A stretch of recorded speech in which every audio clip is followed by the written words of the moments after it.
Hello, everyone, and welcome back to another weekly roundup with Immutable Holdings. My name is Billy Baxter. And I'm Jordan Freed. Billy, happy end of the week. How you doing? TGIF. TGIF. There's a bunch to discuss. I have a bunch of topics. I think we're gonna do this a little bit differently, folks. And instead of Billy prompting us, I'm gonna prompt us in this particular one. So the topic I want to bring up is I don't want to be I don't want to focus on negative topics because there's been some negative topics, and the topic I've already made a YouTube video on my personal YouTube channel. Go check it out, about Elizabeth Warren's anti-crypto army, which for me is an anti-freedom army, not an anti-crypto army. So I won't spend any more time on that here in this one. But there's a nice little market rally happening out there, Billy. Specifically, Bitcoin is now pushing 29,000 again. At the time of recording this, it's just shy. It's about 28,600. And HBAR, one of our favorite assets, of course, not just as the owners of HBAR.com, but as a former founding team member and as one of the largest independent HBAR investment funds in the market, Immutable HBAR Opportunities Fund. We made a really strategic bet on HBAR, helping investors take exposure to HBAR through a compliant fund at a great price point. And it's great to see HBAR back above 7 cents. Everything's really relative, obviously nowhere near all-time highs. But Billy, thoughts about what could be driving this rally in HBAR as someone who I know closely monitored the ecosystem in the past? Yeah, well, I think first and foremost, there's obviously a lot of movement in the broader crypto markets over the past couple of weeks, as we've all witnessed, partially due to kind of fallout of the banking crisis and people looking towards crypto. Also, some of the broader kind of commentary in the space. I'm sure everyone at this point is probably aware of the Balaji bet that's been going out there that is definitely caused a stir and, piques people's interest within the markets overall. So I'm sure HBAR is probably benefiting from that.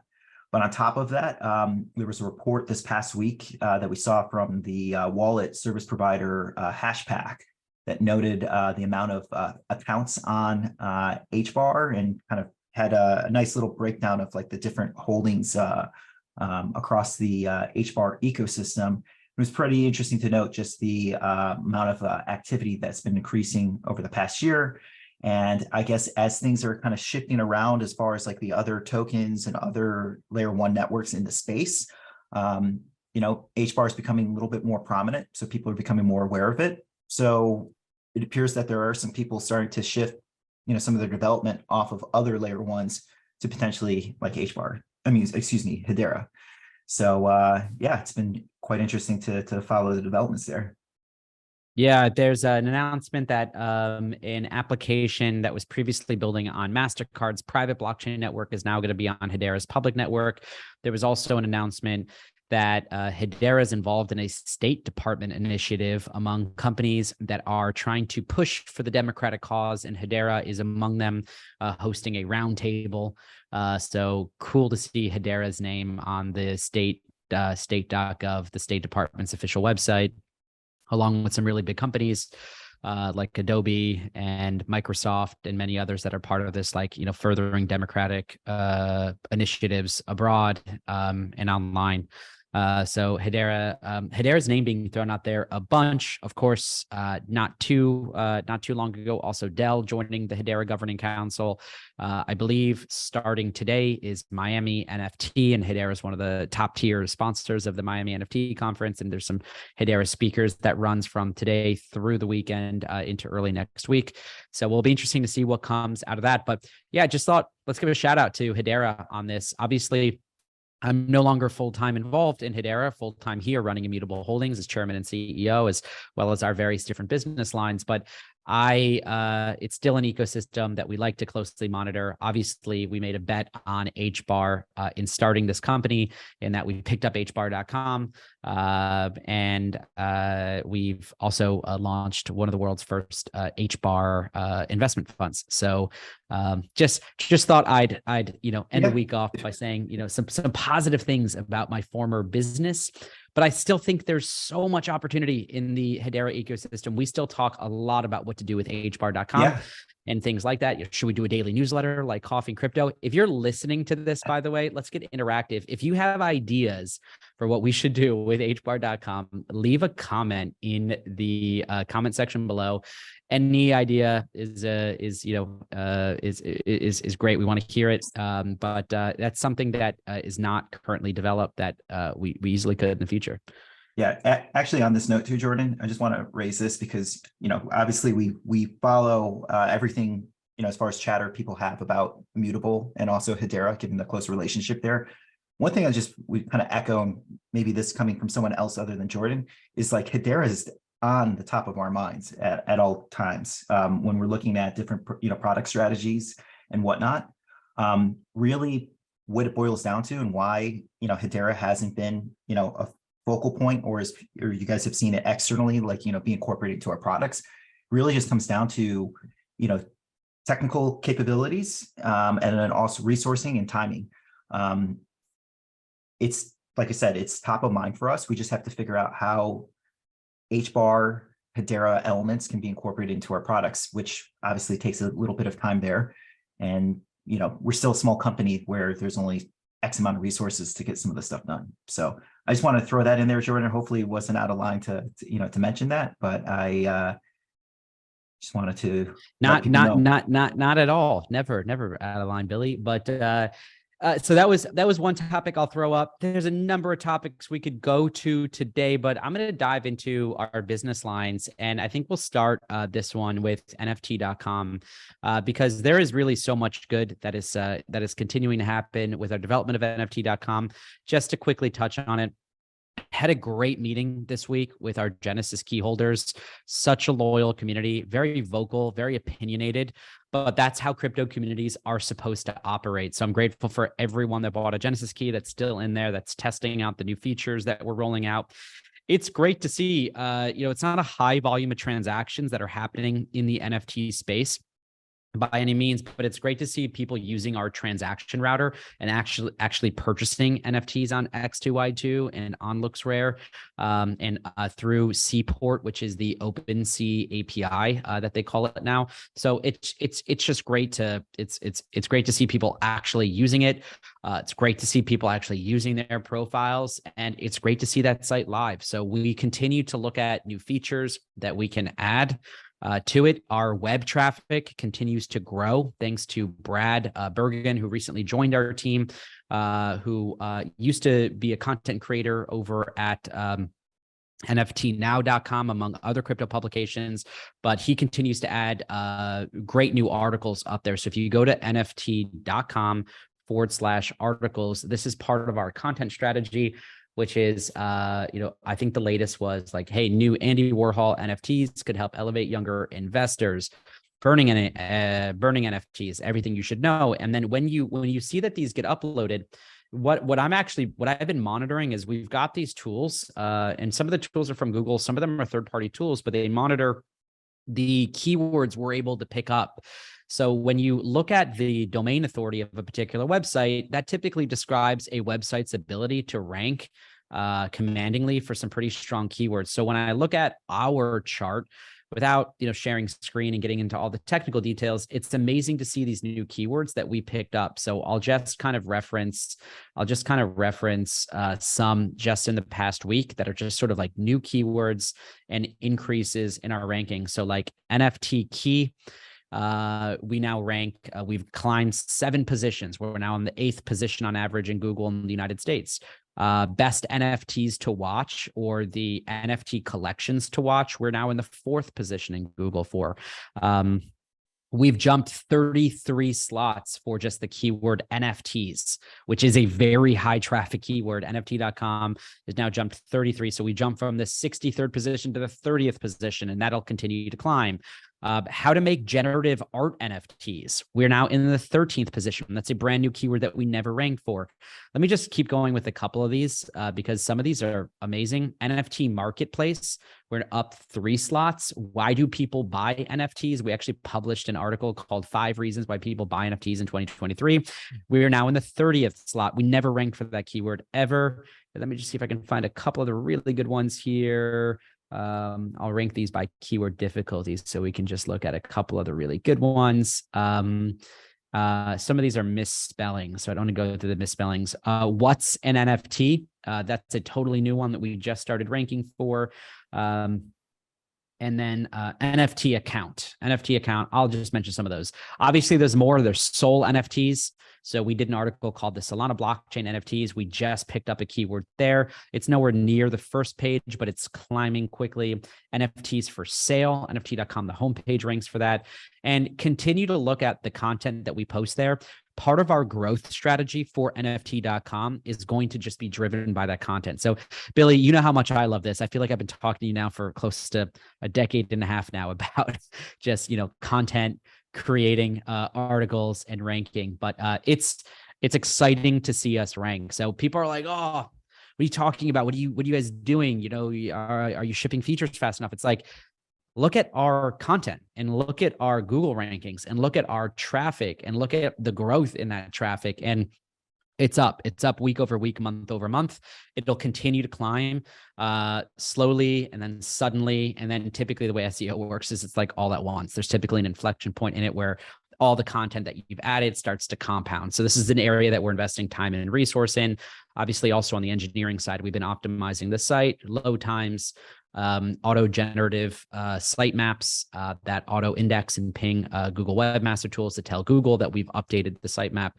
So, as a growth channel, we really hope that organic will be a top growth channel. Of course, we want to convert organic readers into subscribers and then eventually paying customers. But yeah, I just want to highlight that as something I think we're doing really well. And then I want to jump, Billy, if it's cool, I want to jump to coffee and crypto.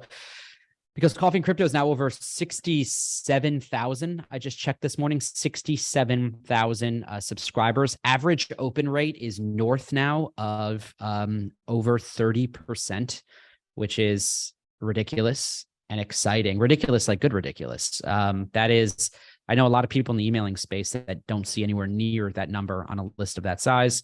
It's a highly targeted list. And we're getting pretty close to being able to show. If you don't mind me just pausing you there, just real quickly, in case people aren't familiar, open rate, what exactly is that? Yeah, great. Sorry, I sometimes gloss over some of those important details. No the open rate describes, so 67,000 people get the email, right, on a daily basis, but it's how many people actually open it and what percentage of them open it. So when I say that 30% number, what I'm actually referring to is 30% of 67,000, and that is over 20,000 people reading our email every single day. Now, it's not always the same 20,000 people, right? Some people don't open it every single day, but it's 30% consistently across the list, which means it's a highly targeted or qualified list. It's a highly relevant list because the subject lines are all crypto related. So these are crypto interested people. They're really all in the United States, Canada, the UK, some in Australia, but all English speaking from really the Western hemisphere, if you will. And I'm excited. I'm excited about what we're about to start testing. And there's been a lot of really hard work behind the scenes in setting up a funnel, an education specific funnel. And what we've heard from these readers was actually just reading some comments, and I have it open, so maybe I can share some of these. But we got a great comment today on the email. Very informative and truly witty. I would expect from a bunch of silly gooses. Thank you, JX13078 at Gmail. I love the relatable and current topics that are in the news in the newsletter today. It's current and very helpful in keeping us in the loop and what's happening. Thumbs up from another reader, The Way Trucking. And that's, every email we actually have a poll, so we can actually get some live user submitted feedback. So one of ours today, really clickbaity, or one of ours from the previous week, the SEC declares war on crypto.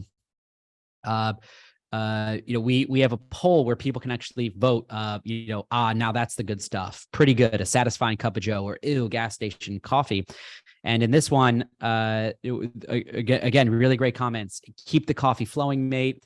Virgin coffee drinker and virgin crypto investor. Great 5-minute insight into what's happening in the world of crypto. Do you have any jokes that the kids could possibly laugh at too? Asking for a friend. And stay safe.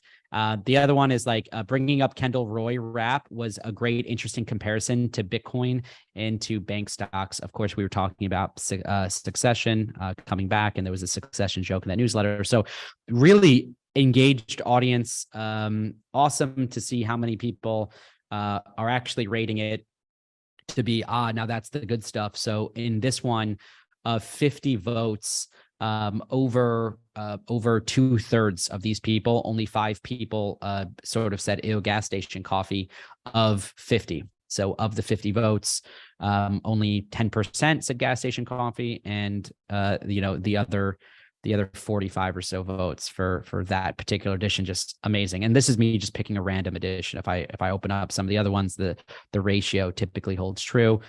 Great comments, great voting, and great engagement. So the challenge now we've sort of validated at this point that these people are looking for a little bit more guidance, a little bit more education. And we haven't turned this into a community.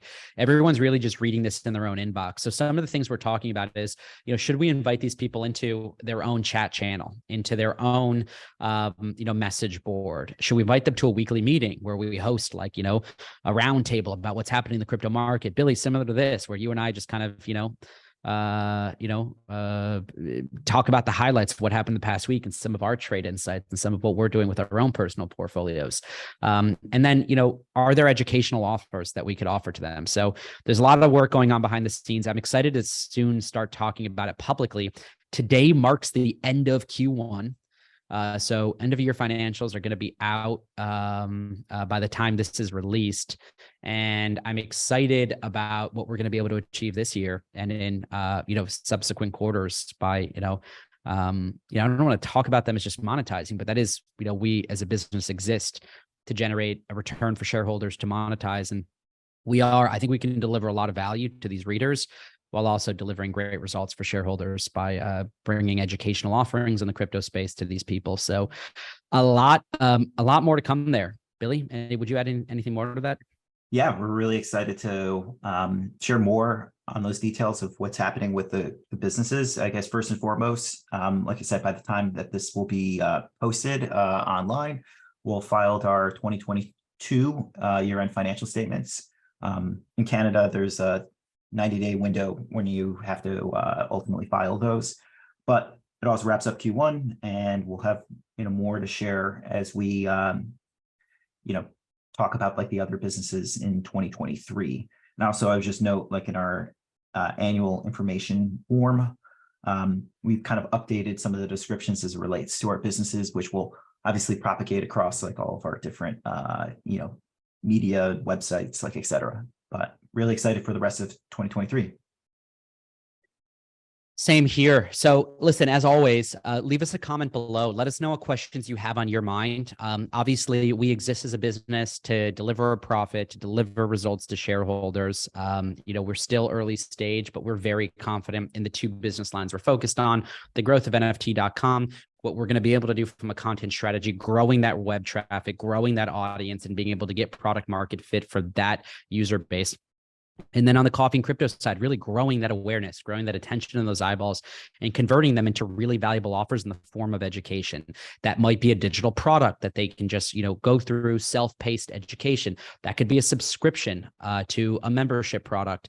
That could also be a mastermind style personal coaching, more of a one-on-one or in a group setting to really empower people. And we're excited about the ability to continue to grow awareness across the board. It really is a unified strategy across the business line, which is, again, position ourselves as people that are really good at growing those eyeballs, that attention, convert that into paying customers. And we're very confident that we can do that. We've got the runway, we've got the balance sheet. We're in a really solid position.